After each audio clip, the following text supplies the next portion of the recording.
ഇന്ന് ഈ ഉരുൾപൊട്ടലുണ്ടായ പുഞ്ചിരിമട്ടത്ത് താമസിക്കുന്ന സുരക്ഷിതമല്ല എന്ന് വിദഗ്ധ സംഘം പരിശോധന നടത്തിയ ശേഷം പറഞ്ഞിരുന്നു. അതുമായി ബന്ധപ്പെട്ട വിശദമായ വാർത്തയിലേക്കാണ്. വിദഗ്ധ സംഘത്തലവൻ ജോൺ മത്തായാണ് മാധ്യമങ്ങളോട് സംസാരിച്ചത്. ഉരുൾപൊട്ടിയത് വനപ്രദേശത്തായതിനാൽ ധാരാളം മരങ്ങൾ കടപുഴകിയത് ആഘാതം വർദ്ധിപ്പിച്ചു. 10 ദിവസത്തിനകം സർക്കാരിന് റിപ്പോർട്ട് സമർപ്പിക്കുമെന്നും ജോൺ മത്തായി വ്യക്തമാക്കി. ഉരുൾപൊട്ടലുണ്ടായ പുഞ്ചിരിമട്ടം മുതൽ ചൂരൽമല വരെയുള്ള പ്രദേശത്താണ് ഭൗമശാസ്ത്ര വിദഗ്ധനായ ജോൺ മത്തായിയുടെ നേതൃത്വത്തിലുള്ള വിദഗ്ധ സംഘം പരിശോധന നടത്തിയത്. സുരക്ഷിതവും അല്ലാത്തതുമായ സ്ഥലങ്ങൾ വേർതിരിച്ചു. പുഞ്ചിരിമട്ടത്തെ ഇപ്പോഴുള്ള വീടുകളിൽ താമസിക്കുന്നത് സുരക്ഷിതമല്ല. പുഞ്ചിരിമട്ടത്തിന്റെ ആ വീടുകൾ ഇരിക്കുന്ന ഭാഗം, പുഴയോട് ചേർന്ന ഭാഗം, അത് ആപൽക്കരമായ സ്ഥിതിയാണ്. താമസിക്കാതിരിക്കുന്നതായിരിക്കും ദീർഘകാല ചിന്തയിൽ നല്ലത്. ഇപ്പം താൽക്കാലികമായിട്ട് വലിയ കുഴപ്പമില്ലായിരിക്കും. ദുരന്തത്തിന്റെ ആഘാതം വർദ്ധിപ്പിച്ചത് സീതമ്മക്കുണ്ട് പ്രദേശത്ത് ഉരുൾപൊട്ടലിനെ തുടർന്ന് മരങ്ങളും വലിയ പാറകളുമുള്ള ജലസംഭരണി ഉണ്ടാവുകയും ഇത് പിന്നീട് താഴേക്ക് പതിച്ചതുമാണ്. വെള്ളം ഇങ്ങനെ ശേഖരിച്ച് വന്ന് വളരെ പൊക്കത്തിൽ അത് വന്നു കഴിഞ്ഞ് ഇത് പിന്നെ അത് പൊട്ടുമ്പോൾ ഇതിന് ഒഴുകാനുള്ള വലിയൊരു ശക്തിയാണ് അന്നേരം അവിടെ കൊടുക്കുന്നത്. അങ്ങനെ ഈ ശക്തിയോടുകൂടി താഴോട്ട് ഒഴുകിയാണ് ഇരുവശത്തുമുള്ള മെറ്റീരിയൽ, മണ്ണും കല്ലും പോയി കൂട്ടത്തിൽ വീടുകളും അതിലുള്ള താമസിക്കുന്നവരും പോയിരിക്കുന്നത്. ഇതാണ് നമുക്കൊരു മഹാദുരന്തമായിട്ട് സംഭവിക്കാനുള്ള കാരണം. മേഖലയിൽ നിർമ്മാണ പ്രവർത്തനങ്ങൾ ഇനി വേണമോ എന്നത് സർക്കാരിന്റെ നയപരമായ കാര്യം. എങ്ങനെയാണെന്നുള്ളത് നയപരമായിട്ടുള്ളൊരു തീരുമാനമാണ്. അത് നമുക്ക് പോളിസി ലെവലിൽ എടുക്കേണ്ടതാണ്. 2 ദിവസം അസാധാരണമായ മഴ പെയ്തതാണ് ഉരുൾപൊട്ടലിലേക്ക് എത്തിയതെന്നും വിദഗ്ധ സംഘത്തിന്റെ കണ്ടെത്തൽ. നാളത്തെ പരിശോധന കഴിഞ്ഞാൽ കണ്ടെത്തിയ വിവരങ്ങൾ ക്രോഡീകരിച്ച ശേഷമായിരിക്കും പിന്നീടുള്ള പരിശോധന. 10 ദിവസത്തിനുള്ളിൽ സർക്കാരിന് റിപ്പോർട്ട് സമർപ്പിക്കും. 24 വയനാട്. അപ്പോൾ ഈ പുഞ്ചിരിമട്ടത്താണ് അത് താമസയോഗ്യമല്ല എന്നിപ്പോൾ ഈ വിദഗ്ധ സംഘം പറഞ്ഞിരിക്കുന്നത്. അപ്പോൾ ആ ഒരു നാട് മൊത്താകെ അത് ഒഴുകിപ്പോയതാണ്. നമ്മൾ ആ ദൃശ്യങ്ങൾ അത് കണ്ടതാണ്. എനിക്ക് തോന്നുന്നു ആ ദുരന്തം നടന്ന അടുത്ത ദിവസം തന്നെ നമുക്ക് കിട്ടിയ വിഷ്വൽസിൽ അത് പ്രകടമായിരുന്നു. ഒരു നാട് എന്ന് പറയാൻ അതിനെ വിളിക്കാൻ പറ്റില്ല. ഒരു നരകസമാനമായ ഒരു ഭൂപ്രദേശം എന്ന് വേണമെങ്കിൽ പറയാം. അപ്പോൾ അതുകൊണ്ട് തന്നെ ആയിരിക്കാം ഇപ്പോൾ അത് കൃത്യമായി ശാസ്ത്രീയമായി വിലയിരുത്തി അവിടെ താമസയോഗ്യമല്ല എന്ന് ഈ വിദഗ്ധ സംഘം കണ്ടെത്തിയതും. ഇനിയിപ്പോൾ ഉരുൾപൊട്ടലുണ്ടായ സ്ഥലത്തെ തിരച്ചിലുമായി ബന്ധപ്പെട്ട റിപ്പോർട്ടിലേക്കാണ്. കാണാതായവർക്കായുള്ള തിരച്ചിൽ ഇന്നും തുടർന്നിരുന്നു. മൃതദേഹങ്ങളോ ശരീരഭാഗങ്ങളോ ഇന്ന് കണ്ടെത്താനായില്ല. വെള്ളാർമല സ്കൂളിന് പുറകിൽ നടന്ന തിരച്ചിലിൽ കവറിൽ പൊതിഞ്ഞ നിലയിൽ 4 ലക്ഷം രൂപ കണ്ടെത്തി. കഴിഞ്ഞ ദിവസങ്ങളിൽ കണ്ടെടുത്ത 5 ശരീരഭാഗങ്ങൾ പുത്തുമല പൊതുശ്മശാനത്തിൽ ഇന്ന് സംസ്കരിച്ചു. തിരച്ചിലിന്റെ ഒരു ഘട്ടം നാളെ പൂർത്തിയാകുമെന്ന് മന്ത്രി കെ രാജൻ വ്യക്തമാക്കി. വിവിധ സേനാ വിഭാഗങ്ങൾക്കൊപ്പം 200ഓളം സന്നദ്ധ പ്രവർത്തകരാണ് ഇന്ന് തിരച്ചിലിൽ പങ്കെടുത്തത്. ചൂരൽമല, മുണ്ടക്കൈ, പുഞ്ചിരിമട്ടം മേഖലകളിലെ തകർന്ന വീടുകൾ കേന്ദ്രീകരിച്ചായിരുന്നു തിരച്ചിൽ. എല്ലായിടത്തും 2 തവണ പരിശോധന പൂർത്തിയാക്കിയതിനാൽ ബന്ധുക്കളോ നാട്ടുകാരോ സംശയം പ്രകടിപ്പിക്കുന്ന ഇടങ്ങളിലേക്ക് തിരച്ചിൽ പരിമിതപ്പെടുത്തി. സർട്ടിഫിക്കറ്റുകൾക്കും മറ്റ് വിലപിടിപ്പുള്ള വസ്തുക്കൾക്കും വേണ്ടിയുള്ള തിരച്ചിലാണ് പ്രധാനമായും നടക്കുന്നത്.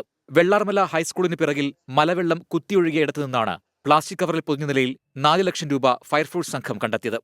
അപ്പോൾ ഇതിനകത്ത് 500ന്റെ ഒരു 7 കെട്ടും 100ന്റെ 5 കെട്ടും ഉണ്ട്. അപ്പോൾ നമ്മുടെ അനുമാനം ആ കെട്ടുകൾ അങ്ങനെ ആയതുകൊണ്ട് അതൊരു 4 ലക്ഷം രൂപയോളം കാണുമെന്ന് അനുമാനിക്കുന്നു. ഇതെല്ലാം പോലീസ് പാർട്ടിയും ആ സ്ഥലത്തുണ്ടായിരുന്നു. നമ്മൾ അവരുമായിട്ട് പോലീസ് കൺട്രോൾ റൂമിലോട്ട് ഇത് കൈമാറുന്നുണ്ട്. ദുരന്തത്തിൽപ്പെട്ടവർക്കായി ചാലിയാർ പുഴയിൽ തിരച്ചിൽ തുടരുമെന്ന് മന്ത്രി കെ രാജൻ. ഏതാണ്ട് പറയുന്നത് വളരെ മൈന്യൂട്ടായിട്ട് നോക്കിയിട്ടുണ്ടെങ്കിലും സാൻഡ് ബെഡുള്ള സ്ഥലത്തൊന്നുകൂടി നോക്കണം എന്ന് സേനാംഗങ്ങളുടെ ലീഡർഷിപ്പ് പൊതുവായി അഭിപ്രായപ്പെട്ടതിന്റെ ഭാഗമായി അതുകൂടി ഇന്ന് നാളെയുമായിട്ട് നോക്കാൻ വേണ്ടി ഉള്ള ശ്രമം നടത്തും. കഴിഞ്ഞ ദിവസങ്ങളിൽ കണ്ടെത്തിയ 5 ശരീരഭാഗങ്ങൾ സർവ്വമത പ്രാർത്ഥനയോടെ പുത്തുമല പൊതുശ്മശാനത്തിൽ സംസ്കരിച്ചു.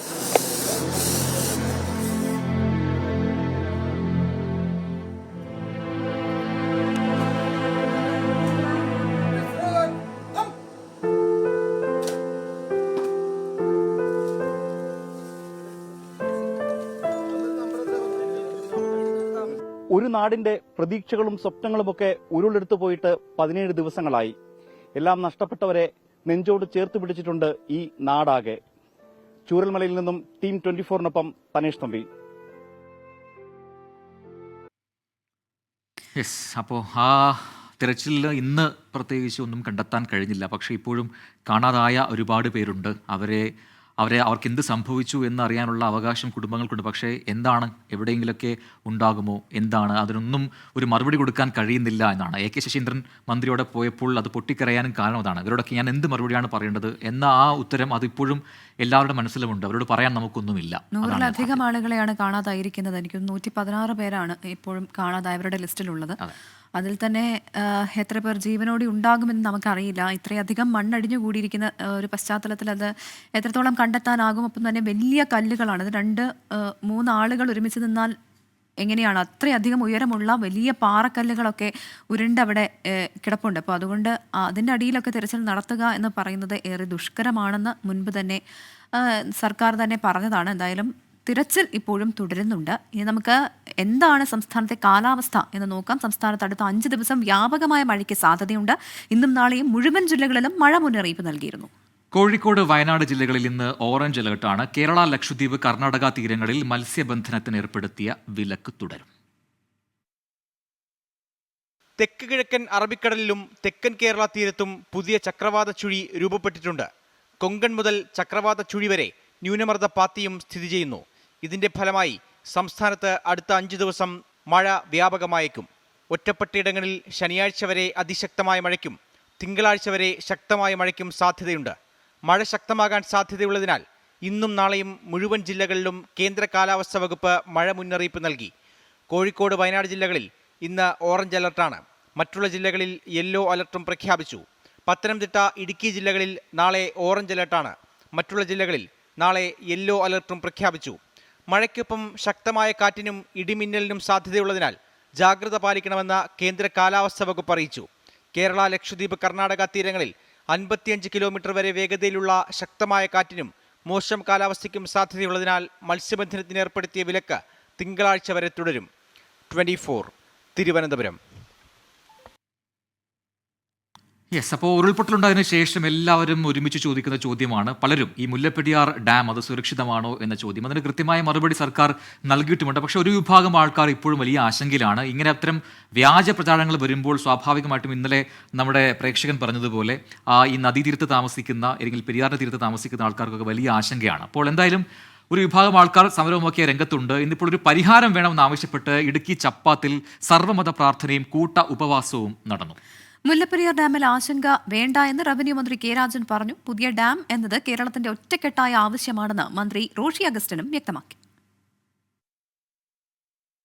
വയനാട് ദുരന്തത്തിനു പിന്നാലെ മുല്ലപ്പെരിയാറുമായി ബന്ധപ്പെട്ട് ഉയരുന്ന എല്ലാ ആശങ്കകളും പരിഹരിക്കണമെന്നാണ് സമരസമിതികളുടെ ആവശ്യം. അന്താരാഷ്ട്ര വിദഗ്ധ സമിതി മുല്ലപ്പെരിയാർ ഡാം പരിശോധിക്കണം. മഴ പെയ്യുമ്പോൾ അല്ലെങ്കിൽ ഡാമിൽ വെള്ളം കൂടുമ്പോൾ പേടിയാണ്. അപ്പൊ അതിന് ശാശ്വതമായ പരിഹാരം ഉടനെ തന്നെ കണ്ടെത്തുക.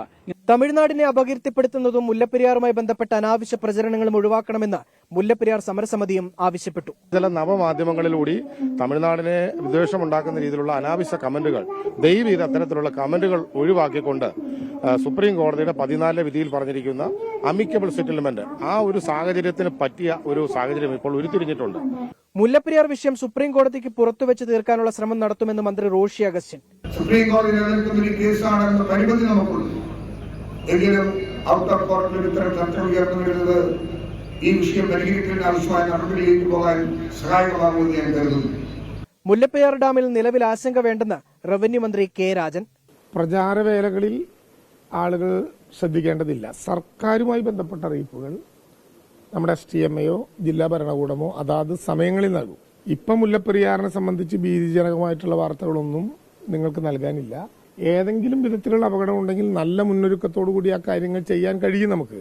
24 ഇടുക്കി.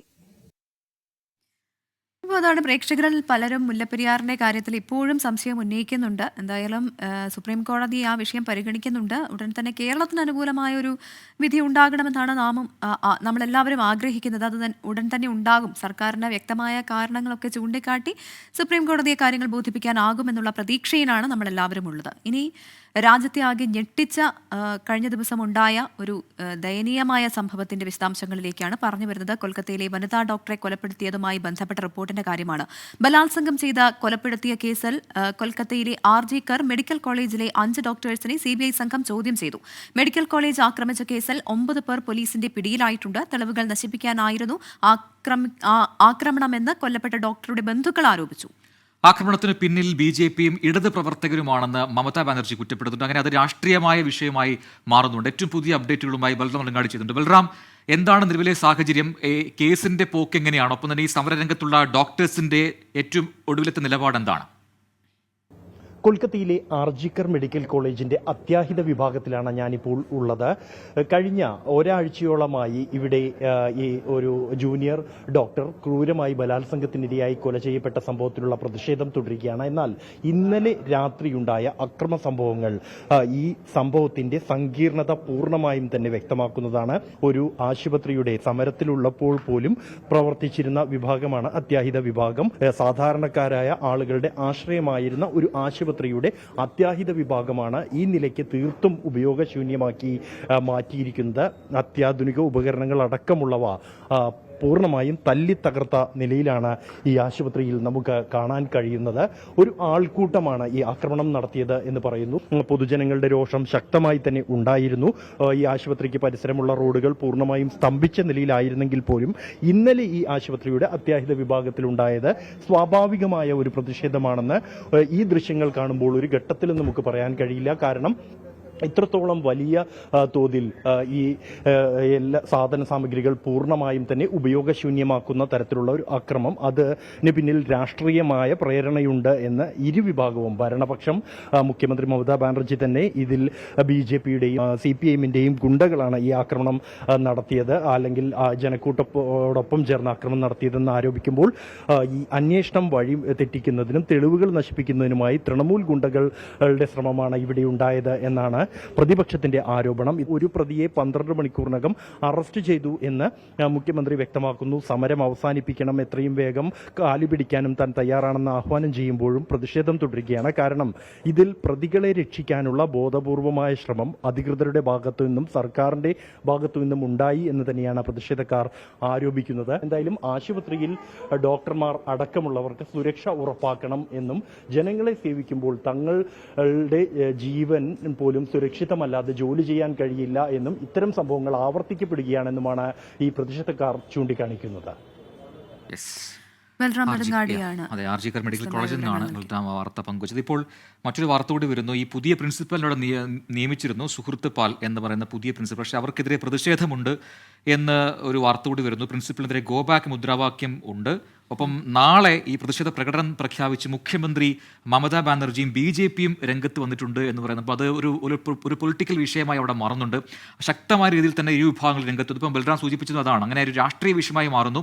ഇന്നലെയും ഒക്കെയായി നടന്ന അവിടുത്തെ ഈ ആക്രമണം ഈ തെളിവുകൾ നശിപ്പിക്കാൻ കാരണമായിട്ടുണ്ട് എന്ന് ഡോക്ടേഴ്സ് വാദിക്കുന്നുണ്ട്. അത് ഒരു മനഃപൂർവ്വമായ ഒരു ഗൂഢനീക്കമാണ്, ഒരു ആസൂത്രണമാണ് എന്നൊക്കെയുള്ള ആരോപണങ്ങളും ഉയരുന്നു. അപ്പോൾ അത് വലിയൊരു വിഷയമായി തന്നെ ഇപ്പോൾ കൊൽക്കത്തയിൽ മാറുന്നു. അതെ, ഉച്ചയ്ക്ക് 2 മണിക്ക് മമതാ ബാനർജിയുടെ നേതൃത്വത്തിലാണ് പ്രതിഷേധ ധർണ നടത്തുക. മഹിളാ മോർച്ച ദേശീയ അധ്യക്ഷൻ വാനതി ശ്രീനിവാസിന്റെ നേതൃത്വത്തിൽ മെഴുകുതിരി മാർച്ചും നടത്തുന്നുണ്ട്. വൈകിട്ട് 6 മണിക്കാണ് മഹിളാ മോർച്ചയുടെ മാർച്ച് നടത്തുക. ഇനിയിപ്പോൾ അടുത്ത റിപ്പോർട്ടിലേക്ക് പോകാം. നമുക്കറിയാം, ഇന്ന് സ്വാതന്ത്ര്യ ദിനമാണ്. രാജ്യമെങ്ങും സ്വാതന്ത്ര്യദിനം ആഘോഷിച്ചു. വലിയ രീതിയിലുള്ള ആഘോഷ പരിപാടികൾ എല്ലായിടത്തും ഉണ്ടായിരുന്നു. മതേതര സിവിൽ കോഡും ഒരു രാജ്യം ഒരു തെരഞ്ഞെടുപ്പും നടപ്പാക്കുമെന്ന നയം വ്യക്തമാക്കി ചെങ്കോട്ടയിൽ പ്രധാനമന്ത്രി നരേന്ദ്രമോദി നടത്തിയ സ്വാതന്ത്ര്യദിന പ്രസംഗവും ഏറെ ശ്രദ്ധേയമായി. മതാഷ്ഠിത സിവിൽ കോഡല്ല, മതേതര സിവിൽ കോഡാണ് രാജ്യത്തിന് ആവശ്യമെന്നും പ്രധാനമന്ത്രി സൂചിപ്പിച്ചു. പ്രകൃതി ദുരന്തത്തിൽ ജീവൻ നഷ്ടമായവരെ വേദനയോടെ ഓർക്കുന്നുവെന്ന് പ്രധാനമന്ത്രി പറഞ്ഞു. हम 2047 विकसित भारत का लक्ष्य प्राप्त कर सकते हैं अगर 40 करोड़ देशवासी अपने पुरुषार्थ से, अपने समर्पण से, अपने त्याग से, अपने बलिदान से आजादी दे सकते हैं, आजाद भारत बना सकते हैं. ഏകീകൃത സിവിൽ കോഡ് വിഷയത്തിൽ അസന്നിഗ്ധമായാണ് പ്രധാനമന്ത്രി നയം വ്യക്തമാക്കിയത്. മതാധിഷ്ഠിതമല്ല, മതേതര സിവിൽ കോഡാണ് രാജ്യത്തിന് ആവശ്യം. अब समय की मांग है कि देश में एक सेकुलर सिविल कोड हो. हमने कम्युनल सिविल कोड में 75 साल बिताए हैं. अब हमें सेक्युलर सिविल कोड की तरफ जाना होगा और तब जाकर के देश में धर्म के आधार पर जो भेदभाव हो रहे हैं, सामान्य नागरिक को जो दूरी महसूस होती है, उससे हमें मुक्ति मिलेगी. ഒരു രാജ്യം ഒരു തെരഞ്ഞെടുപ്പ് പദ്ധതി സംബന്ധിച്ചും പ്രധാനമന്ത്രി നരേന്ദ്രമോദി വിശദീകരിച്ചു. ഇന്ത്യയുടെ ജനാധിപത്യത്തിന് ഒരു രാജ്യം ഒരു തെരഞ്ഞെടുപ്പ് അനിവാര്യമാണ്. പുതിയ ക്രിമിനൽ നിയമങ്ങൾ രാജ്യത്തെ നിയമവ്യവസ്ഥയുടെ അന്തസ്സുയർത്തി. മൂന്നാം തവണ അധികാരത്തിലെത്താൻ അവസരം നൽകിയ ജനങ്ങൾക്ക് പ്രധാനമന്ത്രി നന്ദി പ്രകാശിപ്പിച്ചു. പ്രതിപക്ഷ നേതാവ് രാഹുൽ ഗാന്ധി അടക്കമുള്ള ഇന്ത്യ മുന്നണി നേതാക്കളും കേന്ദ്രമന്ത്രിമാരും നയതന്ത്ര പ്രതിനിധികളും ചെങ്കോട്ടയിലെ സ്വാതന്ത്ര്യദിനാഘോഷങ്ങളുടെ ഭാഗമായി. 11ാം തവണയാണ് നരേന്ദ്രമോദി പ്രധാനമന്ത്രി എന്ന രീതിയിൽ ചെങ്കോട്ടയിൽ ദേശീയ പതാക ഉയർത്തി സ്വാതന്ത്ര്യദിനത്തിൽ രാജ്യത്തെ അഭിസംബോധന ചെയ്തത്. വരുന്ന വർഷങ്ങളിൽ തന്റെ സർക്കാരിന്റെ കർമ്മപരിപാടി എന്തായിരിക്കും എന്നതിലെ നയപ്രഖ്യാപനം കൂടി ഇത്തവണ പ്രധാനമന്ത്രി നടത്തി. ഡൽഹിയിലെ ചെങ്കോട്ടയിൽ നിന്നും ആർ രാധാകൃഷ്ണൻ, 24. ഇപ്പോൾ ഇന്ന് ചെങ്കോട്ടയിലെ സ്വാതന്ത്ര്യദിനാഘോഷത്തിൽ പ്രതിപക്ഷ നേതാവ് രാഹുൽ ഗാന്ധിക്ക് ഉചിതമായ പരിഗണന നൽകിയില്ല എന്നുള്ള ആക്ഷേപമുയരുന്നുണ്ട്. ഒളിമ്പിക്സ് കായിക താരങ്ങൾക്കൊപ്പം 4ാം നിരയിലായിരുന്നു രാഹുൽ ഗാന്ധിയുടെ ഇരിപ്പിടം. ഇക്കാര്യത്തിലെ അനൗചിത്യം ബോധ്യപ്പെട്ടെങ്കിലും തിരുത്താൻ അധികൃതർ തയ്യാറായില്ല. രാഹുൽ ഗാന്ധിയെ സർക്കാർ അപമാനിച്ചുവെന്ന് രമേശ് ചെന്നിത്തല കുറ്റപ്പെടുത്തി. വാജ്പേയി സർക്കാർ പ്രതിപക്ഷ നേതാവായിരുന്ന സോണിയാഗാന്ധിക്ക് സ്വാതന്ത്ര്യദിനാഘോഷ ചടങ്ങുകളിൽ മുൻനിരയിൽ സീറ്റ് നൽകിയതിനെയും ചെന്നിത്തല ഓർമ്മിപ്പിച്ചു. അപ്പോൾ അതൊക്കെയാണ് ഇന്നത്തെ ഏറ്റവും പ്രധാനപ്പെട്ട വാർത്തകൾ. ഇനിയുണ്ട് വാർത്തകളും വിശേഷങ്ങളും. അപ്പോൾ ഒരു ചെറിയ ഇടവേള നമുക്ക് ആവശ്യമായിട്ട് വരുന്നു. അപ്പോൾ അതിനു മുമ്പ് ഒരു കാര്യം കൂടെ ഓർപ്പിക്കുന്നു. എന്താണ്? അത് നമ്മൾ തുടക്കം മുതൽ പറയുന്ന കാര്യമാണ്. പ്രേക്ഷകർക്കും 24ന്റെ ഈ സ്ക്രീനിന്റെ ഭാഗമാകാം. തത്സമയം ഞങ്ങളോട് സംസാരിക്കും. അപ്പോൾ കുടുംബസമേതമോ സുഹൃത്തുക്കൾക്കൊപ്പമോ ഒക്കെ ചേർന്നിരിക്കുന്നവർക്കും ഒറ്റയ്ക്കിരിക്കുന്നവർക്കും ഒക്കെ നമ്മളെ വിളിക്കാം. ഇപ്പോൾ സ്ക്രീനിൽ കാണുന്ന ആ QR കോഡ് ഉണ്ടല്ലോ, അത് നിങ്ങളുടെ സ്മാർട്ട് ഫോൺ ഉപയോഗിച്ച് സ്കാൻ ചെയ്യുക. അപ്പോൾ അതിലൊരു ലിങ്ക് പ്രത്യക്ഷപ്പെടും. അതിൽ ക്ലിക്ക് ചെയ്യുമ്പോൾ നിങ്ങൾക്ക് നേരെ സൂമിലേക്ക് കോൾ കണക്ട് ആവും. അപ്പോൾ നല്ല റേഞ്ചുള്ള ഇടത്തിരുന്ന്, നല്ല വെളിച്ചമുള്ള ഒരു സ്ഥലത്തിരുന്നിട്ട് വേണം വിളിക്കാൻ. മാത്രമല്ല, സംസാരിക്കുന്ന സമയത്ത് TV മ്യൂട്ട് ചെയ്യാനും പ്രേക്ഷകർ ശ്രദ്ധിക്കണം. TV-യിൽ ശ്രദ്ധിക്കരുത്. സംസാരിക്കുമ്പോൾ നിങ്ങളുടെ ആ സൂം കോളിൽ മാത്രം ശ്രദ്ധിക്കുക. അപ്പോൾ ഇനിയുണ്ട് ഒരുപാട് പോസിറ്റീവ് വാർത്തകളും വിശേഷങ്ങളും ചില കഥകളും ഒക്കെ ഉണ്ട്, പാട്ടും ഒക്കെ ഉണ്ട്. അപ്പം പ്രേക്ഷകരുടെ കമന്റ്സും ഉണ്ട്. യെസ്, വളരെ പ്രധാനപ്പെട്ട ഒരു വാർത്തയിലേക്കാണ് ആദ്യം തന്നെ പോകുന്നത്. കൊൽക്കത്തയിലെ RG കർ മെഡിക്കൽ കോളേജിൽ വനിതാ ഡോക്ടറെ ബലാത്സംഗം ചെയ്ത് കൊലപ്പെടുത്തിയ സംഭവത്തിൽ പ്രിൻസിപ്പൽ സുഹൃത പാലിനെ ചോദ്യം ചെയ്യാനായി CBI ആസ്ഥാനത്തേക്ക് കൊണ്ടുപോയി. അതിനിടെ IMA മറ്റന്നാൾ രാജ്യവ്യാപക സമരം പ്രഖ്യാപിച്ചിട്ടുണ്ട്. രാവിലെ 6 മണി മുതൽ 24 മണിക്കൂറായിരിക്കും സമരം. ബൽറാം നെടുങ്ങാടി ചേർന്നിട്ട് കൂടുതൽ വിവരങ്ങളുമായി കൊൽക്കത്തയിൽ നിന്നും. RG കർ മെഡിക്കൽ കോളേജിലാണ് ഇപ്പോൾ ബൽറാം ഉള്ളതെന്ന് മനസ്സിലാക്കുന്നു. ബൽറാം, ഇതെന്താണ് ഇപ്പോൾ ഈ പുതുതായി നിയമിച്ച പ്രിൻസിപ്പലിനെ CBI ആസ്ഥാനത്തേക്ക് കൂട്ടിക്കൊണ്ടുവരാനുള്ള സാഹചര്യം എന്താണ്? നേരത്തെ അവരുടെ മൊഴിയൊക്കെ രേഖപ്പെടുത്തിയതാണല്ലോ, പിന്നെ എന്താണ് ഇപ്പോൾ ഇങ്ങനെയൊരു നീക്കം?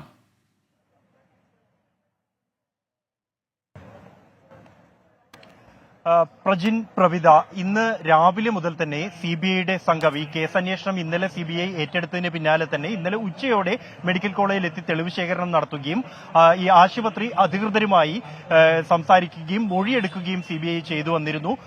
ഇന്നും അഡ്മിനിസ്ട്രേറ്റീവ് ബ്ലോക്കിൽ വെച്ച് പുതിയ പ്രിൻസിപ്പൽ സുഹൃത പാൽ അടക്കമുള്ളവരുടെ മൊഴി CBI രേഖപ്പെടുത്തി. അല്പസമയം മുമ്പാണ് ഈ ക്യാമ്പസിൽ നിന്നും ഈ പുതിയ പ്രിൻസിപ്പലിനെ CBI സംഘം അനുഗമിച്ചുകൊണ്ട് CGO കോംപ്ലക്സിലേക്ക്, CBIയുടെ കൊൽക്കത്തയിലെ ആസ്ഥാനം സ്ഥിതി ചെയ്യുന്നത് CGO കോംപ്ലക്സിലാണ്, അവിടേക്ക് കൊണ്ടുപോയത്. കൂടുതൽ മൊഴി രേഖപ്പെടുന്നതിന്റെ ഭാഗമായാണ് ഈ നടപടി എന്നാണ് CBI വൃത്തങ്ങളിൽ നിന്നും അറിയാൻ കഴിയുന്നത്. നേരത്തെ ഈ ആശുപത്രിയിലെ ഡീനായിരുന്നു സുഹൃത പാൽ എന്നുള്ളതും ഒപ്പം തന്നെ കഴിഞ്ഞ ദിവസം നടന്ന അക്രമ സംഭവങ്ങളുമായി ബന്ധപ്പെട്ട പ്രിൻസിപ്പലിന്റെ ഭാഗത്തു നിന്നും ഒരു പ്രസ്താവന ഇറക്കണം എന്നാവശ്യപ്പെട്ടുകൊണ്ട് വിദ്യാർത്ഥികളും രംഗത്തുണ്ട്. ഈ പ്രിൻസിപ്പളുമായി അഡ്മിനിസ്ട്രേറ്റീവ് ബ്ലോക്കിൽ നിന്നും CBI സംഘം പുറത്തിറങ്ങിയ ഘട്ടം മുതൽ തന്നെ ക്യാമ്പസ് വീടും വരെ വിദ്യാർത്ഥികൾ പ്രിൻസിപ്പലിനെതിരെ ഗോബാക്ക് മുദ്രാവാക്യങ്ങളുമായി അനുഗമിച്ചു.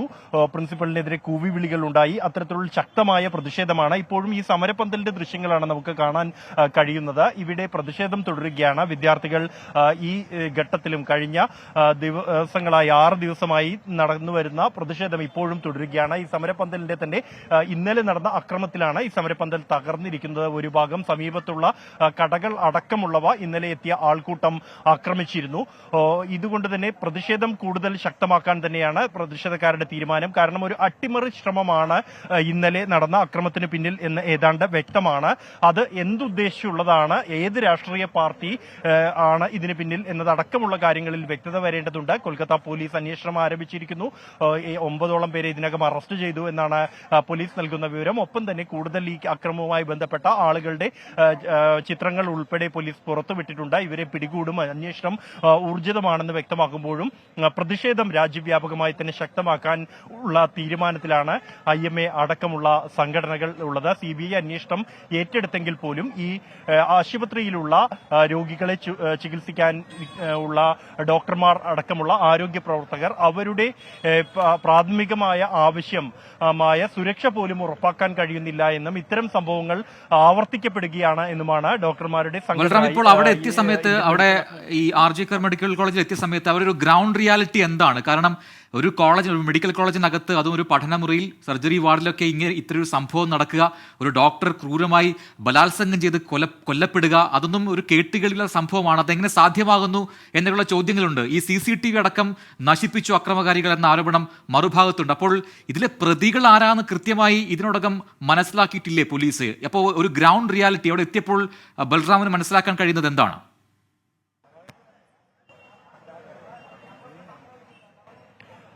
പ്രജനിക്കാര്യത്തിൽ ദുരൂഹതകൾ അടിമുടിയുണ്ട് ഈ വിഷയത്തിൽ എന്ന് തന്നെയാണ് പോലീസും മുഖ്യമന്ത്രിയും അവകാശപ്പെടുന്നത്. കേസെടുത്ത് 12 മണിക്കൂറിനകം പ്രതിയെ അറസ്റ്റ് ചെയ്തു എന്നുള്ളതാണ്. കൂടുതൽ തെളിവില്ലാതെ ആളുകളെ അറസ്റ്റ് ചെയ്യാനാകില്ല എന്നുമുള്ള വിശദീകരണം മുഖ്യമന്ത്രി നൽകുമ്പോഴും പ്രത്യേകിച്ച് ഇന്നലെ നടന്ന അക്രമ സംഭവം അത് അടക്കം എടുത്തു കാണിക്കുമ്പോൾ ഇതിന് പിന്നിൽ ഒളിച്ചു വെക്കാൻ ചിലത് ഉണ്ട്. ഭരണകൂടത്തെ സംബന്ധിച്ചിടത്തോളം അതിനുള്ള ശ്രമങ്ങൾ നടന്നു. ഇത് തന്നെയാണ് വിദ്യാർത്ഥികളുടെ രോഷമായി മാറിയത്, ശക്തമായ പ്രതിഷേധത്തിന് കാരണമായതും. ഈ കഴിഞ്ഞ ദിവസം ഈ അത്യാഹിത വിഭാഗത്തിലടക്കമുണ്ടായ അക്രമ സംഭവങ്ങൾ അത് തെളിവുകൾ നശിപ്പിക്കാൻ ലക്ഷ്യം വെച്ചോ അല്ലെങ്കിൽ ഈ പ്രതിഷേധത്തിന്റെ വഴിതിരിച്ചു വിടാനോ പ്രതിഷേധക്കാരുടെ മുഖം നഷ്ടപ്പെടുത്താനോ ലക്ഷ്യം വെച്ച് നടന്ന ഒരു അക്രമ സംഭവമാണ് എന്ന് തന്നെയാണ് വിലയിരുത്തപ്പെടുന്നത്. ഒപ്പം തന്നെ ഈ പ്രജൻ സൂചിപ്പിച്ച പോലെ തന്നെ ഒരു ആശുപത്രിയുടെ, അതും ഒരു മെഡിക്കൽ കോളേജിന്റെ 4ാം നിലയിലാണ് ഇത്തരത്തിലൊരു ഹീനകൃത്യം നടന്നത്. അതിൽ ഒരു പ്രതി മാത്രമാണ് ഉള്ളത് എന്നാണ് പോലീസിന്റെ ഇതുവരെയുമുള്ള കണ്ടെത്തൽ എന്നുള്ളത്. അതേസമയം മറ്റ് തെളിവുകൾ, ഫോറൻസിക് തെളിവുകൾ ഉൾപ്പെടെ ഇതിൽ ഒന്നിൽ കൂടുതൽ പേർ ഈ സംഭവത്തിൽ ഉൾപ്പെട്ടിട്ടുണ്ട് എന്നും ഒപ്പം തന്നെ കൊലപ്പെടുത്തിയ ശേഷമാണ് ഈ പെൺകുട്ടിയെ ബലാത്സംഗത്തിന് ഇരയാക്കിയത് എന്നതടക്കമുള്ള ആരോപണങ്ങൾ ഈ സഹപാഠികൾ, സഹപ്രവർത്തകർ അടക്കമുള്ളവർ ഉന്നയിക്കുന്നുണ്ട്. ഇക്കാര്യങ്ങളിലൊന്നും പോലീസിന് കൃത്യമായൊരു വിശദീകരണം നൽകാൻ കഴിയുന്നില്ല എന്നതിനോടൊപ്പം തന്നെ പലപ്പോഴും പല ഘട്ടത്തിലുള്ള വിശദീകരണങ്ങളും പ്രതികരണങ്ങളും ആശുപത്രി അധികൃതരിൽ നിന്നും പോലീസിൽ നിന്നും ഉണ്ടാകുന്നു എന്നുള്ളതാണ് ആശയക്കുഴപ്പവും ദുരൂഹത ഇതിലുണ്ട് എന്നുള്ളതും വ്യക്തമാക്കുന്നത്. പ്രത്യേകിച്ചും ആശുപത്രിയുടെ പ്രിൻസിപ്പൽ, നേരത്തെ ഇപ്പോൾ രാജിവെച്ച പ്രിൻസിപ്പൽ സന്ദീപ് ഘോഷിന്റെ ഭാഗത്തു നിന്നും പ്രകോപനപരമായ പരാമർശങ്ങൾ ഉണ്ടായിരുന്നു. എന്ത് ചെയ്യുകയായിരുന്നു ജൂനിയർ ഡോക്ടർ ആ ഘട്ടത്തിൽ, അർദ്ധരാത്രി അവിടെ എന്നതടക്കമുള്ള പരാമർശങ്ങൾ ഉണ്ടായി. തീർച്ചയായിട്ടും അത്തരത്തിൽ ഒരുപാട് ചോദ്യങ്ങൾ കൂടി ഉയരുന്നുണ്ട്. മാത്രമല്ല ഇത്തരം വലിയൊരു കൊലപാതകം അല്ലെങ്കിൽ ഇത്തരം വലിയൊരു പീഡനം, ഒരു ബലാത്സംഗം ഒക്കെ നടക്കുന്ന ഒരു സാഹചര്യത്തിൽ ഇതിലൊരു രാഷ്ട്രീയ നിറം അത് കൈവരുന്നത് എങ്ങനെയാണ്? ഒപ്പം തന്നെ ഈ രാഷ്ട്രീയ പാർട്ടികളുടെ നിലപാട് എങ്ങനെയാണ്?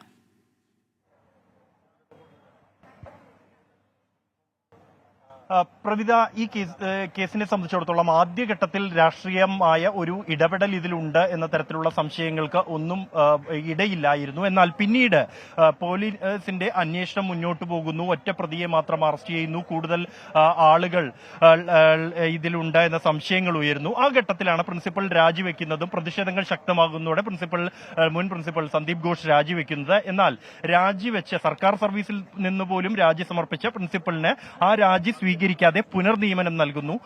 അത് വലിയ പ്രകോപനം വിദ്യാർത്ഥികൾക്കിടയിൽ ഉണ്ടാക്കി എന്നതോടൊപ്പം തന്നെ പ്രിൻസിപ്പളും ആശുപത്രി സൂപ്രണ്ട് അടക്കമുള്ളവർ ഈ കൊല്ലപ്പെട്ട ഈ ജൂനിയർ ഡോക്ടറുടെ കുടുംബവുമായി നടത്തിയ ആശയവിനിമയം അത് ആത്മഹത്യ ചെയ്തു എന്നുള്ളതായിരുന്നു. ഇത്തരത്തിൽ ഇവരുടെ ഭാഗത്തു നിന്നും ഉണ്ടായത് ചില പ്രതികളെ സംരക്ഷിക്കാനുള്ള നീക്കങ്ങൾ ആശുപത്രി അധികൃതരിൽ നിന്നും ഭാഗത്തു നിന്നും ഉണ്ടായിട്ടുണ്ട് എന്നതിന്റെ വ്യക്തമായ സൂചനകൾ ഈ കാര്യങ്ങളിലെല്ലാം തന്നെ ഉണ്ട്. അതുകൊണ്ട് തന്നെ ഇക്കാര്യത്തിൽ ഒരു ദുരൂഹത ഉണ്ട് എന്നുള്ളത് യാഥാർത്ഥ്യമാണ്. കഴിഞ്ഞ ദിവസം ഉണ്ടായ അക്രമ സംഭവങ്ങളും അതുമായി ചേർത്ത് മാത്രമേ വ്യക്തമാക്കൂ. ആരോപണ പ്രത്യാരോപണങ്ങൾ ശക്തമായുണ്ട്. അക്രമത്തിന് പിന്നിൽ പ്രതിപക്ഷമാണെന്ന് മുഖ്യമന്ത്രി മമതയും അതേസമയം തെളിവ് നശിപ്പിക്കാനുള്ള തൃണമൂൽ ഗുണ്ടകളുടെ ശ്രമമാണെന്ന് പ്രതിപക്ഷവും ആരോപിക്കുന്നുണ്ട്. എന്തായാലും ഇക്കാര്യത്തിൽ വ്യക്തത ആവശ്യമാണ്. അതിനായുള്ള അന്വേഷണം, CBIയുടെ അന്വേഷണത്തിൽ അത് ഉണ്ടാകും എന്ന പ്രതീക്ഷ വിദ്യാർത്ഥികൾക്കുണ്ടെങ്കിലും സുരക്ഷ ഉറപ്പാക്കുന്ന കാര്യത്തിൽ യാതൊരു വിട്ടുവീഴ്ചയ്ക്കും തയ്യാറല്ല. സമരമെങ്കിൽ മാത്രമേ അവസാനിപ്പിക്കൂ എന്ന നിലപാടിലാണ് പ്രതിഷേധക്കാർ ഉള്ളത്.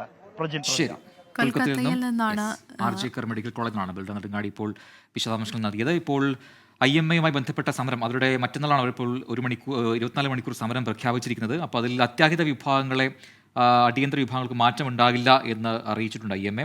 കൊൽക്കത്തയിലെ ഡോക്ടറുടെ കൊലപാതകത്തിലും ആശുപത്രിക്ക് നേരെയുണ്ടായ അതിക്രമത്തിലും പ്രതിഷേധിച്ചാണ് ആ സമരം എന്നുകൂടി IMA ഇപ്പോൾ വ്യക്തമാക്കുന്നുണ്ട്. അങ്ങനെ ഒരുപാട് പ്രേക്ഷകരുടെ കമന്റ്സ് വരുന്നുണ്ട്. മിക്കവാറും ഈ പ്രേക്ഷകരൊക്കെ നമ്മൾ കമന്റ്സ് വായിക്കാത്തതിന്റെ ഒരു പ്രതിഷേധം അറിയിക്കുന്നുണ്ട്. ഞങ്ങൾ പോകുന്നു, നിങ്ങൾ വാർത്ത വായിക്കണമെന്നില്ല എന്നൊക്കെ പറയുന്നു. നമുക്ക് ഇത്രയും പ്രധാനപ്പെട്ട മാത്രമേ ഉള്ളൂ ഇങ്ങനെ, അതല്ലാതെ എല്ലാം വാർത്തയാണ് ഏറ്റവും പ്രധാനപ്പെട്ടത്. അത് കഴിഞ്ഞ് മാത്രമേ നമുക്ക് മറ്റു വിശേഷങ്ങളിലേക്ക് പോകാൻ കഴിയുള്ളൂ. ഏറ്റവും പ്രധാനപ്പെട്ട വാർത്തകൾ അതാത് സമയത്ത് എത്തിക്കുമെന്ന് ആദ്യമേ നമ്മൾ ഉറപ്പ് നൽകിയിരുന്നു. അപ്പോൾ അത് പാലിക്കണ്ടേ? നിഷയും മിനിയും ഒക്കെ പറയുന്നുണ്ട് ഇതൊക്കെ കേട്ട് ഞങ്ങളിത് കാണാതെ പഠിച്ചു ഈ വാർത്തയൊക്കെ എന്ന്. പക്ഷെ എന്താണെന്നറിയോ, നമ്മൾ ഏറ്റവും പ്രധാനപ്പെട്ട വാർത്തകളുടെ വിശദാംശങ്ങളാണ് എത്തിക്കുന്നത്. ഇപ്പോൾ നിങ്ങൾ രാവിലെ മുതൽ വാർത്ത ഫോളോ ചെയ്യുന്ന ആളുകളാണ്, പക്ഷെ ചിലപ്പോൾ അതല്ലാത്ത ആളുകൾ ഇപ്പോൾ മാത്രം വാർത്ത വെക്കുന്ന ആളുകളുണ്ടാവും. അപ്പോൾ അവർക്ക് എന്താണ് ഏറ്റവും പ്രധാനപ്പെട്ട വാർത്തകളെന്ന് അറിയണ്ടേ? അതുകൊണ്ടാണ് ഒരിക്കൽ കൂടി നൽകുന്നത്. അങ്ങനെ നമ്മുടെ പഴയ സെഗ്മെന്റ്സ് നിന്ന് മാറിപ്പോകുന്നു എന്നൊക്കെ പറയുന്ന ഒരു കാര്യം. വൈസ് ക്വിസ് എന്ന് പറഞ്ഞ ID ഈ ന്യൂസ് ഇല്ലെങ്കിൽ കൊൽക്കത്ത ന്യൂസ് എന്തേ കൊടുക്കാത്തതെന്നും പറഞ്ഞു വരും കുറേ ആളുകൾ. അങ്ങനെയും ഒരുപാട് പേരുണ്ട്. അപ്പോൾ അത് കുഴപ്പമൊന്നുമില്ല. പ്രേക്ഷകർക്ക് എല്ലാ കമൻറ്റുകളും നൽകാം, എല്ലാ നിർദ്ദേശങ്ങളും നൽകാം. ഇതെല്ലാം മിക്സ് ചെയ്ത് നമുക്ക് മുന്നോട്ട് പോകാം. എല്ലാവരെയും ഒരുപോലെ പരിഗണിച്ചുകൊണ്ട് പോകാനാണ് മാക്സിമം ശ്രമിക്കുന്നത്. അപ്പോൾ നമുക്ക് അടുത്ത സ്റ്റോറിയിലേക്ക് പോകാം. അതെ, പ്രേക്ഷകർ ഏറ്റവും അധികം ആവശ്യപ്പെടുന്നത് കുറച്ച് പോസിറ്റീവായ വാർത്തകൾ നൽകൂ, ശുഭവാർത്തകൾ നൽകൂ എന്നാണ്. അപ്പം നമുക്ക് ഇന്ന് വന്ന ഒരു ശുഭവാർത്തയിലേക്കാണ് ഇനി നമ്മൾ പ്രേക്ഷകരെ കൊണ്ടുപോകുന്നത്. അത് കൊച്ചിയിൽ നിന്ന് തന്നെ വന്ന ഒരു വാർത്തയാണ്.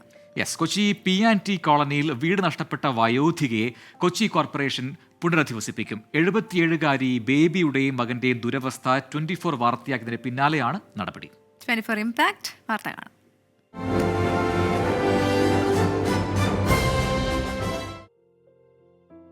അനുദിനം വളർന്നുകൊണ്ടിരിക്കുന്ന കൊച്ചി നഗരത്തിൽ കിടപ്പാടത്തിനായി അലയുകയാണ് ഒരു അമ്മയും മകനും. വെള്ളം വീട്ടിൽ കയറും, വെള്ളം ഉണ്ടല്ലോ, മഴവെള്ളം കയറും, വഴി കണ്ട വഴിയില്ല, വെറുതെ വെള്ളപ്പൊക്കം ഓർന്നു. എൻ്റെ മോനെ ഒറ്റ എടുത്തിട്ടാ പോണ, കൊച്ചുങ്ങളെ എടുത്തിട്ട് പോണവരെ.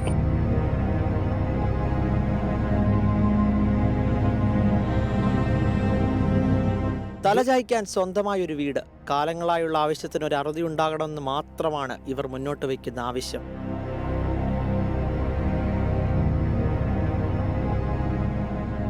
മൂന്ന് വർഷമായി ഒരു വീടിന് വേണ്ടി കയറിയിറങ്ങാത്ത ഓഫീസുകളില്ല, കാണാത്ത ജനപ്രതിനിധികളില്ല. ഒരു മഴ പെയ്താൽ വെള്ളം കയറുന്ന വീട്ടിൽ നിന്ന് 1 വർഷം മുൻപാണ് വാടക വീട്ടിലേക്ക് മാറിയത്. ബേബിയുടെ ദുരവസ്ഥ 24 വാർത്തയാക്കിയതിന് പിന്നാലെ ഹ്യൂമൻ റൈറ്റ്സ് ജസ്റ്റിസ് വിജിലൻസ് ഫോറത്തിന്റെ ഇടപെടൽ. വാർഡ് കൗൺസിലറെ വിളിച്ച് സംസാരിക്കുകയും അതിന്റെ അടിസ്ഥാനത്തിൽ അവര് മേഡം കൗൺസിലറോട് മേയറോട് സംസാരിക്കുകയും അതിനുശേഷം നമ്മൾക്ക് അവരെ അതിന്റെ പട്ടിക ക്രമത്തിൽ ഉൾപ്പെടുത്തിക്കൊണ്ട് വീട് നൽകാമെന്നുള്ള ഉറപ്പ് നമുക്ക് തന്നിട്ടുണ്ട്. 24-ന് നന്ദി അറിയിച്ച ബേബിയും മകൻ വിനോദും. പിന്നെ എന്റെ മോൻ പറഞ്ഞു അവര് വന്ന് ഇടപെട്ടുകൊണ്ടാണ് നമുക്ക് വീട് ശരിയായമ്മേ, അവരോട് നന്ദി പറയണം എന്ന് പറഞ്ഞു എൻ്റെ മോൻ. ചാനലിനോട് എപ്പോഴും നന്ദിയുള്ളതാണ് എനിക്ക്. മേഡം ഈ ചാനലുകാരും കൂടി ബുദ്ധിമുട്ടിയിട്ടാണ് ഞങ്ങൾക്കത് തരാമെന്ന് പറഞ്ഞത്. അപ്പോൾ ഞങ്ങൾക്കത് കൂടുതലും ചാനലുകാർക്കടുത്താണ് കൂടുതലും നന്ദിയുണ്ട് ഞങ്ങൾക്ക്. ഞങ്ങൾ വിളിച്ചുടനെ അവർ 2-3 പ്രാവശ്യം വന്ന് ഞങ്ങൾക്ക് വേണ്ടി ഇതിന് ഒരുപാട് ബുദ്ധിമുട്ടിയിട്ടാണ് ഇത് ഞങ്ങൾക്ക് വേണ്ടി ചെയ്തത്. അവർക്കടുത്ത് ഒറ്റ വാക്കിൽ പറഞ്ഞ് തീരാത്ത അത്ര നന്ദിയുണ്ട്. അസുഖബാധിതയായ ബേബിയുടെ ആവശ്യം പരിഗണിച്ച് ഫോർട്ട് കൊച്ചിയിലോ മുണ്ടൻവേലിയിലോ അനുയോജ്യമായ സ്ഥലത്ത് വീട് നിർമ്മിച്ചു നൽകും. നടപടികൾ പൂർത്തീകരിച്ച് എത്രയും വേഗം വീട് കൈമാറുമെന്ന് കോർപ്പറേഷൻ കൗൺസിലർ ബിന്ദു ഉറപ്പ് നൽകി. കൊച്ചിയിൽ നിന്നും YS അഭിനന്ദ്, 24. 24-നെ സംബന്ധിച്ചൊരു വാർത്ത കൂടി ഫലം കാണുന്നു എന്നുള്ളത് ഏറെ സന്തോഷകരമായ കാര്യമാണ്.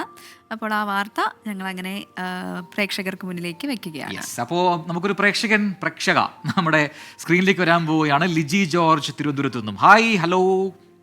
എവിടെ ലിജി വരട്ടെ? Hello Liji. Hello, hi Pravitha, hi Prajin.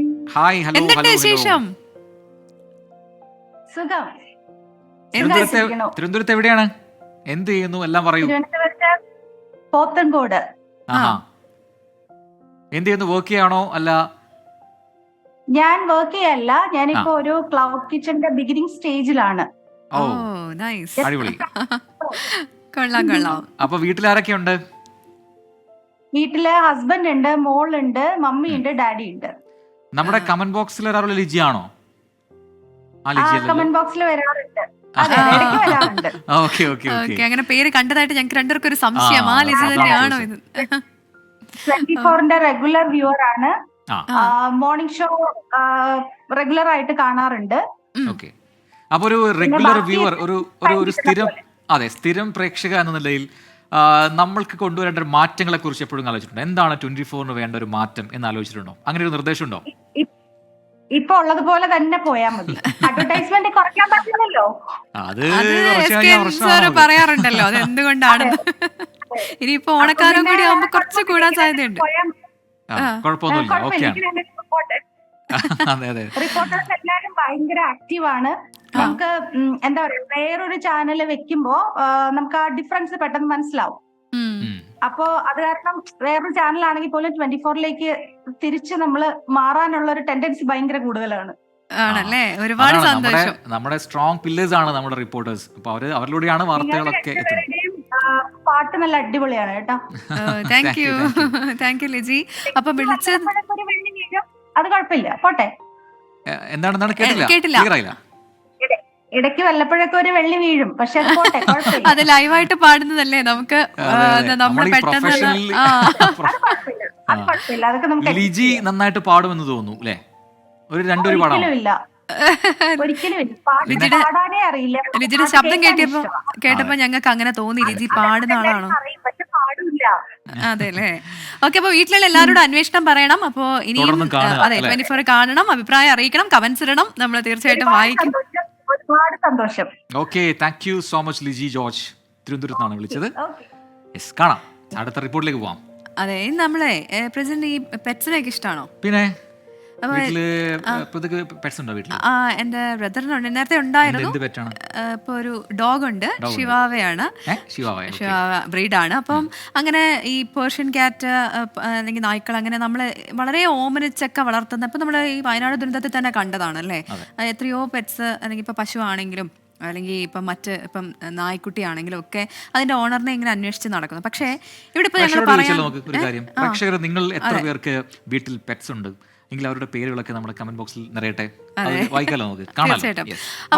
അതെ, റിപ്പോർട്ടിലേക്ക് വരാം. നമ്മൾ പറഞ്ഞു വരുന്നത് ഇപ്പോ ഒരു കാണാതായ ഒരു പൂച്ചക്കുട്ടിയെ അന്വേഷിച്ച് നടക്കുകയാണ് അതിന്റെ ഉടമസ്ഥർ. അതെ. അപ്പൊ പൂച്ചക്കുട്ടിയെ കണ്ടെത്തി നൽകുന്നവർക്ക് ഒരു പാരിതോഷികമുണ്ട്. ശ്രദ്ധിച്ചിരിക്കണേ പ്രേക്ഷകർക്ക്, അന്വേഷിച്ചിറങ്ങാവുന്നതാണ്. കാരണം 30,000 രൂപ കിട്ടും. ഈ പൂച്ചക്കുട്ടി എവിടെയെങ്കിലും കണ്ടെത്തി ഈ ഉടമസ്ഥനെ നൽകി കഴിഞ്ഞാൽ 30,000 രൂപയാണ് ഇനാം പ്രഖ്യാപിച്ചിരിക്കുന്നത്. അതെ, കൊച്ചി മരോട്ടിച്ചിവിടെ നിന്ന് 2 ദിവസം മുൻപാണ് പേർഷ്യൻ ഇനത്തിൽപ്പെട്ട കിക്കി എന്ന വിളിപ്പേരുള്ള പൂച്ചക്കുട്ടിയെ കാണാതായത്. പൂച്ചക്കുട്ടിക്ക് വേണ്ടി തിരച്ചിൽ ഊർജിതമാക്കിയിരിക്കുകയാണ് ഈ ഓണേഴ്സിന്റെ സുഹൃത്തുക്കളും സംഘവും എല്ലാം. അപ്പം നിങ്ങളും കണ്ടു നോക്കുക ഇങ്ങനെ ഒരു പൂച്ചക്കുട്ടിയെ. നിങ്ങൾ ആ ഏരിയയിൽ ഇപ്പൊ കൊച്ചിയിലുള്ളവരാണെങ്കിൽ വിളിച്ച് നടന്നൊരു പക്ഷേ തിരിച്ച് കാര്യമായിരിക്കും. അപ്പൊ നമുക്ക് പെട്ടെന്ന് മനസ്സിലാക്കാം. ഇത് നമ്മൾ തമാശയായിട്ട് പറയുന്നതല്ല കേട്ടോ. അവർ വളരെ സീരിയസ് ആയിട്ടാണ് ഇതിന്റെ ഓണർ വന്നിട്ടിരിക്കുന്നത്. 30,000 രൂപയാണ് ഇനാം പ്രഖ്യാപിച്ചത്. അപ്പൊ എത്രമാത്രം അവർ ക്ലോസ് ആണ് എന്ന കാര്യം വ്യക്തമാണ്.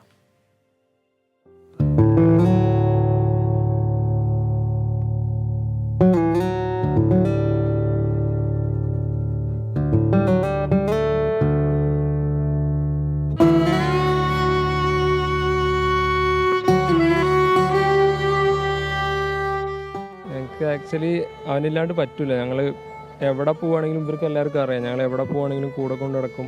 ഓൾമോസ്റ്റ് ഞങ്ങളുടെ കൂടെ തന്നെ എപ്പോഴും ഉണ്ടാവും. ഡെയിലി കാണുക, അല്ലെങ്കിൽ ഒന്നില്ലെങ്കിൽ ആളുടെ കൂടെ ആയിരിക്കും, അല്ലെങ്കിൽ എൻ്റെ കൂടെ ആയിരിക്കും. അങ്ങനെ എപ്പോഴും നിൽക്കുന്നത്. തിങ്കളാഴ്ച ഉച്ചയോടെയാണ് കിക്കി എന്ന് വിളിപ്പേരുള്ള വളർത്തു പൂച്ചയെ കാണാതാകുന്നത്. ആർക്കിടെക്റ്റുകളായ സുഹൃത്തുക്കളുടേതാണ് പൂച്ചക്കുട്ടി. 1.5 വർഷമായി ഒപ്പമുള്ള കൂട്ടുകാരൻ.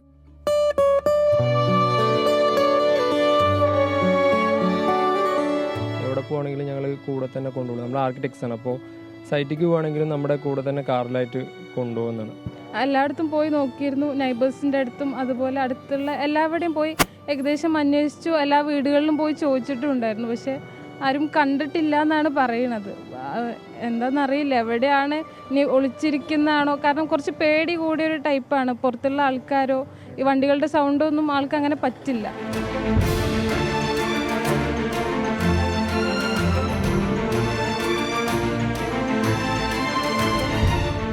മരോട്ടിച്ചൂട് കെന്നഡിമുക്കിലെ ഫ്ളാറ്റിൽ നിന്നാണ് കാണാതാകുന്നത്. പരിസര പ്രദേശങ്ങളിൽ പൂച്ചക്കുട്ടിയുടെ ചിത്രമടക്കം പോസ്റ്ററുകൾ പതിച്ചു. 30,000 രൂപ പാരിതോഷികം പ്രഖ്യാപിച്ചുള്ള വിവരങ്ങൾ സോഷ്യൽ മീഡിയ വഴിയും പ്രചരിപ്പിക്കുന്നുണ്ട്. ആരുടെയും കയ്യിൽ ഉണ്ടാവണം. അങ്ങനെയാണെന്നുണ്ടെങ്കിൽ ഇപ്പം ഒരുപാട് ഷെയർ ചെയ്ത് എത്തിയിട്ടുണ്ടെങ്കിൽ അവർ കൊണ്ട് തരട്ടെ, അല്ലാന്നുണ്ടെങ്കിൽ എവിടെയെങ്കിലും ആരെങ്കിലും വെച്ച് കാണുവാണെങ്കിൽ നമ്മളടുത്ത് എത്തിക്കും എന്നാണ് വിചാരിക്കുന്നത്. 30,000 രൂപയ്ക്കപ്പുറം കിക്കിയോടുള്ള ഇവരുടെ സ്നേഹബന്ധത്തിനാണ് സോഷ്യൽ മീഡിയയുടെ കയ്യടി. മൃഗസ്നേഹികളുടെ സംഘടനകളും പൂച്ചക്കുട്ടിയെ കണ്ടെത്താൻ രംഗത്തുണ്ട്. കളർ ഗ്രേ ആണ്, ലൈക്ക് അത് കോമൺ കളറാണ്. ബട്ട് കണ്ണ് ഭയങ്കര ഒരു യെല്ലോയിഷ്, ഡാർക്ക് യെല്ലോയിഷ് കളറാണ്. പിന്നെ അതുപോലെ തന്നെ ആളുടെ ഈ നോസിൻ്റെയും ഈ ഒരു സൈഡിലായിട്ട് ഒരു സൈഡിലോട്ട് കുറച്ച് ബ്ലാക്ക് കളർ കൂടുതലുണ്ട്. പിന്നെ അതുപോലെ തന്നെ ആളുടെ ഫ്രണ്ടിലെ കയ്യിൽ ഒരു ഇതിന് മാത്രം ഒരു പിങ്ക് കളറുണ്ട്, ബാക്കിയൊക്കെ ഡാർക്കാണ്. ഒന്നിന് മാത്രം പിങ്ക് കളറുണ്ട്. അതാണ് നമുക്ക് ഐഡൻറ്റിഫൈ ചെയ്യാനുള്ള ഏക മാർഗം പറഞ്ഞത്.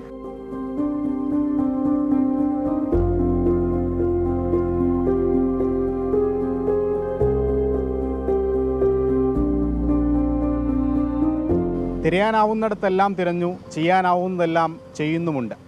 ആ കാണാതായ പൂച്ചക്കുട്ടിയെക്കുറിച്ച് എന്തെങ്കിലും വിവരം ലഭിക്കുന്നവർ ഇവരുമായി പങ്കുവെക്കണമെന്നാണ് നമുക്കും പറയാനുള്ളത്.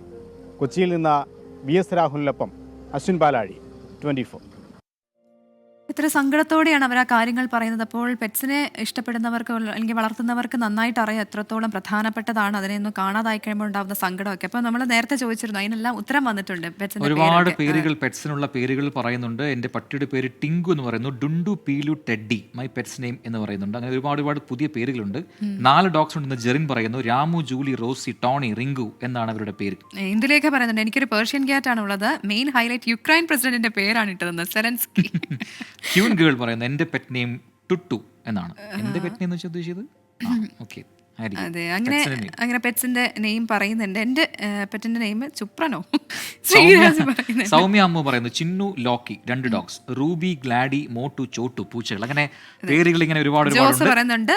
പെറ്റിന്റെ നെയിം ലേസി എന്നാണ്. അപ്പൊ ഇതെന്താണെന്ന് പറഞ്ഞിട്ടില്ല. അങ്ങനെ ഒരുപാട് പ്രേക്ഷകരുടെ കമന്റ്സ് വരുന്നുണ്ട്, അവരുടെ പെറ്റ്സിന്റെ പേരൊക്കെ പറയുന്നുണ്ട്. പെട്ടെന്ന് അടുത്ത സെഗ്മെന്റിലേക്ക് പോകുന്നു. നമ്മൾ ഈ ബോഡി ബിൽഡിംഗ് താല്പര്യമുണ്ടോ? ഇല്ല, തീരെയില്ല. അങ്ങനെ ഒറ്റയടിക്ക് ഇല്ലെന്ന് പറഞ്ഞത്. ഇല്ല, എനിക്ക് ബോഡി ബിൽഡിംഗ് വേണ്ട. ബോഡി ബിൽഡിങ്ങിന് ഏറ്റവും അനുയോജ്യമായ ഘടകം എന്താണെന്ന് അറിയാമോ? ഏറ്റവും ആവശ്യമായ ഘടകം അത് പ്രോട്ടീനാണ്. ഭക്ഷണത്തിൽ എത്രമാത്രം പ്രോട്ടീൻ വേണം, ഏതൊക്കെ ആഹാരത്തിലാണ് പ്രോട്ടീൻ കൂടുതലുള്ളത്, ഇതൊക്കെ അറിയണ്ടേ? അപ്പോൾ അതിനെന്ത് ചെയ്യണം? നമ്മുടെ ഡോക്ടർ വരുന്നുണ്ട്, സൗമ്യ സരൻ വിശദമായി തന്നെ പറഞ്ഞു തരും. ഡോക്ടർ,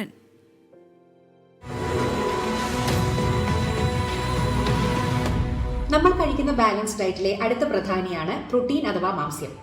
നമ്മുടെ ബോഡി ബിൽഡിങ്ങിനും അതുപോലെ തന്നെ ബോഡി റിപ്പയറിനും ഏറ്റവും ആവശ്യമായിട്ടുള്ള സംഗതിയാണ് പ്രോട്ടീൻ. ബോഡി ബിൽഡിംഗ് എന്ന് പറഞ്ഞു കഴിഞ്ഞാൽ ഇപ്പോൾ നമ്മളൊരു വീടൊക്കെ ബിൽഡിംഗ് ബ്ലോക്ക് വെച്ചിട്ട് വീട് കിട്ടുന്ന പോലെ ആ ബിൽഡിംഗ് ബ്ലോക്കിന്റെ ഒരു റോളാണ് നമ്മുടെ ശരീരത്തിൽ പ്രോട്ടീൻ ഉള്ളത്. നമ്മുടെ ഉപാപചയ പ്രവർത്തനങ്ങൾക്ക് ആവശ്യമായിട്ടുള്ള എൻസൈം ആയിക്കൊള്ളട്ടെ, ഹോർമോണുകളായിക്കൊള്ളട്ടെ, നമ്മുടെ കോശങ്ങളായിക്കൊള്ളട്ടെ, ഇതെല്ലാം ഉണ്ടാക്കാൻ ആവശ്യമായിട്ടുള്ള ഒരു ഘടന ഉണ്ടാക്കുന്നത് പ്രോട്ടീനുകളാണ്. സോ അതുകൊണ്ട് തന്നെ നമ്മുടെ ഭക്ഷണത്തിൽ പ്രോട്ടീൻ ഉൾപ്പെടുത്തേണ്ടത് വളരെയധികം അത്യാവശ്യമാണ്. എന്തിലൊക്കെയാണ് പ്രോട്ടീൻ ധാരാളമായിട്ട് അടങ്ങിയിരിക്കുന്നത്? എല്ലാവിധ നോൺ വെജ് ഐറ്റംസിലും നന്നായി പ്രോട്ടീൻ അടങ്ങിയിട്ടുണ്ട്. അത് ചിക്കൻ ആയാലും മട്ടൻ ആയാലും ബീഫ് ആയാലും മത്സ്യങ്ങളായാലും പാലായാലും മുട്ടയായാലും ധാരാളം പ്രോട്ടീൻ അടങ്ങിയിട്ടുണ്ട്. അതുപോലെ തന്നെ ഇപ്പോൾ വെജിറ്റേറിയൻ ആളുകൾക്ക് ഇപ്പോൾ ഇതൊന്നും കഴിക്കാത്തവർക്കാണെന്നുണ്ടെങ്കിൽ നമ്മുടെ പയറുവർഗ്ഗങ്ങൾ, പരിപ്പ്, കടല, പയറ്, ചെറുപയറ്, ഇതിലൊക്കെ ധാരാളം പ്രോട്ടീൻ അടങ്ങിയിട്ടുണ്ട്. അതുപോലെ നമ്മുടെ സോയാബീനും നല്ലൊരു പ്രോട്ടീൻ്റെ കലവറയാണ്. സോ ഇതെല്ലാം നമ്മുടെ ഭക്ഷണത്തിൽ ഉൾപ്പെടുത്തേണ്ടത് വളരെയധികം അത്യാവശ്യമാണ്. പ്രോട്ടീൻ റിച്ച് ഫുഡ് എന്തൊക്കെയാണെന്ന് ഇപ്പോൾ ഡോക്ടർ പറഞ്ഞു തന്നു.